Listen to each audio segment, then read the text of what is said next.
Johnson here to present the Coach of the Year to Chris Wright.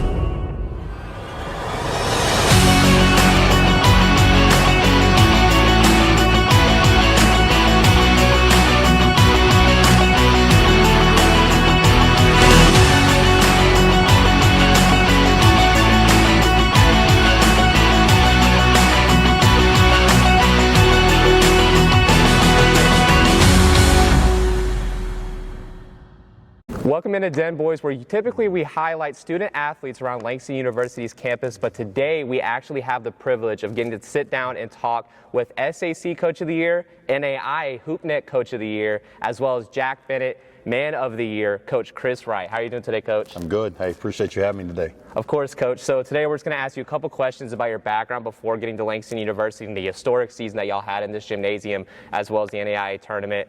And then, so for the first question that we have for you, where were you born? So I was born in the Texas Panhandle, small town, Pampa, Texas, and then grew up in the Dallas-Fort Worth area. So from your influences of Pampa and down in the Fort Worth area, what were some of your influences that led you to want to be a coach at some point? You know, I think really my high school coaches. So I played for two guys, Kevin Mosley and Rodney Winningham, and you know, I was a freshman in high school, and they said, "Man, you're going to be a coach one day." And from then on, it just kind of stuck with me, and that's what I wanted to do. So you say you were under those coaches. So where did you get to attend college? So I'm a Longhorn, so no, I can't say that out loud here in Oklahoma, but yeah, so the University of Texas. That's awesome to hear. I'm proudly a Texas fan, also in the state of Oklahoma, so I completely understand. So what was your journey like in college that led you to the position to where you got your first job offer as a coaching position? You know, really a lot of hours working for free. You know, I started volunteering coaching when I was 18 at a high school for a couple years, and then was a volunteer assistant at St. Edward's University in Austin, Texas. And so, you know, from there I was fortunate enough to get to go to Texas State when I was like 23 years old. So where were your goals going into your first head coaching job with Fresno Pacific? So I took over for my mentor, you know, a coach named Jim Saya, and you know, he had really turned the program around, and I got to be a small part of that. And so we really wanted to try to keep the program at the level that it was. You know, it went from being a perennial losing program to one that was in the top 5 in the country for like 3 years in a row. That's awesome. So what are some of your key takeaways that you have from your 4 years at Fresno Pacific? You know, becoming the head coach when I was 27 was a great privilege, but it's also a steep learning curve. And so I look back and, man, I think I'm a lot better coach now than I was then. At least I hope so. So in between your year at Graceland and Central Pacific, I saw that there was a 1-year gap in your head coaching career. What did you do during those years before Graceland and Central Baptist that influenced you to help you keep getting that head coaching job? So I was really lucky when I got a chance to work for a couple of guys that I really, really respect. So went to Arkansas Tech University for a year. We made the Division II National Tournament. And like you mentioned, I spent a year at Graceland as the head coach, and then was fortunate enough to get kind of back close to home at Angelo State. I think we were ranked number 4 in the country, Division II that year. And, you know, I look back, and that was a year I felt like, you know, my career kind of really took off. Absolutely. So in your 1 year at Central Baptist as a head coach, you finished 2nd in the conference and you got your first ever national bid into the NAIA tournament. What was that feeling like, getting to experience the national tournament for the first time? You know, it was a great feeling. Obviously, CBC had never been to the national tournament, and, you know, at our press conference when I said that, you know, that was my goal in the first year, everyone, you know, kind of laughed at me. And, you know, we started off the season, I think, 7-6. And so kind of bumpy, and then we won 14 games in a row. And so for our guys to achieve those things, it was really special to be a part of. Absolutely. So the following year you signed with Talladega College. What were some of the developments that you had during those 4 years that you had at Talladega, making the national tournament every single year? What were some of your developments that you had as a coach during that time at Talladega that really grew you into the coach that you are now? Well, I think obviously, right, being a good coach and having good players is kind of synonymous.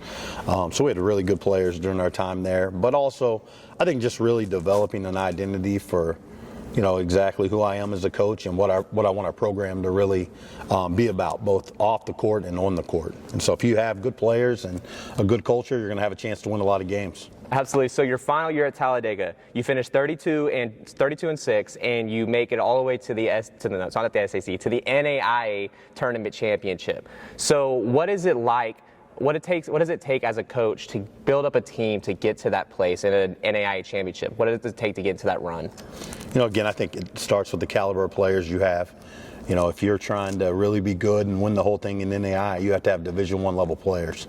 And so again, it starts there. And for us, it's always been about really being good on the defensive end of the court and finding a way to out-rebound opponents. And so toughness is a huge aspect that, at the end of the day, it's really kind of what we hang our hat on. Absolutely. So in spring of 2022, you signed with Dear Langston University. What was that feeling like? Well, I guess not what was the feeling like. How did you first ever hear of Langston University? So being a part of the NAIA, obviously, when Coach Holt was here, we went to a couple of national tournaments. And so, had some familiarity there. But then, this is a place that's close to home for me. It's only 3.5 hours away from home. Spending 4 years at an HBCU at Talladega was something that my wife and I really loved, and so that's I feel like a very unique experience that, again, coming here allowed us to be a part of. And I just knew it was a place that we at the end of the day we'd have a chance to win national titles. Absolutely. So what sparked your interest in taking the head coaching job at Langston University?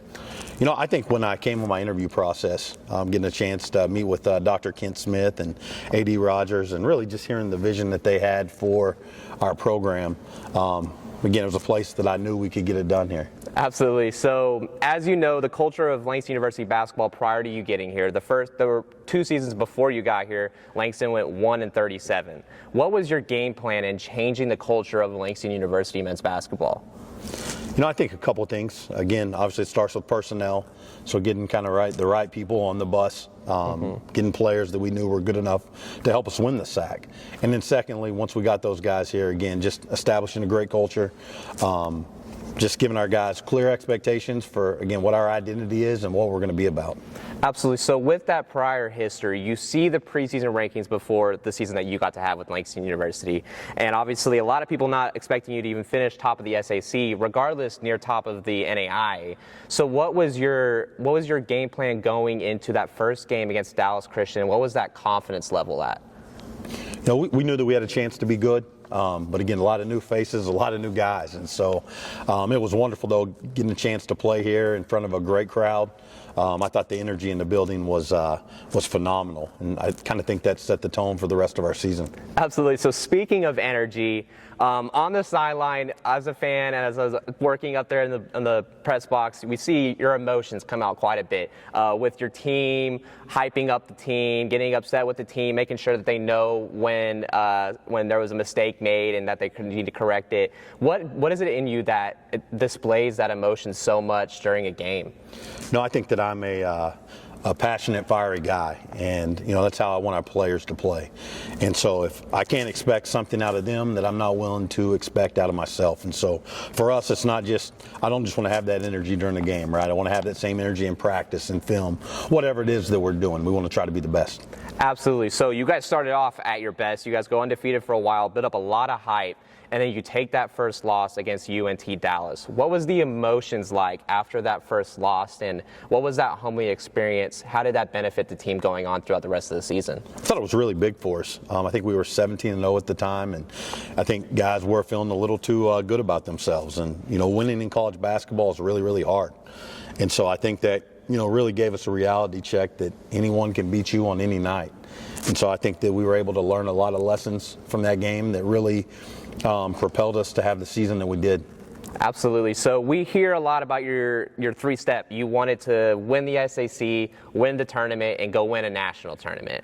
You complete step 1 on the road. You become SAC champions. What is that confidence level at that point, getting ready after a very successful regular season, getting ready for the postseason? What's that confidence level at? Beating Texas Wesleyan on the road without our bigs to win the conference was special. And so, when you look at that and you look at the fact that we won the league by 4 games, which is kind of unheard of. Absolutely. With the Sooner Athletic Conference being as good as it is. And so, we were very confident, but again, try not to get too high or too low, throughout the course of a season. Absolutely. So you're in the SAC tournament, and you are facing Wayland Baptist in MACU for the championship, who Wayland Baptist beat you earlier in the season. So a tough team, as you guys have experienced before. What's that feeling like after you claim the SAC tournament championship? Already had a bid into the NAIA tournament. You kind of wanted to show off a little bit, make sure that y'all had that tournament championship as well. What's it like getting to cut down that second net? It was special. You're right. Wayland Baptist kind of embarrassed us at their place. Hung 90 points on us. We couldn't get a stop.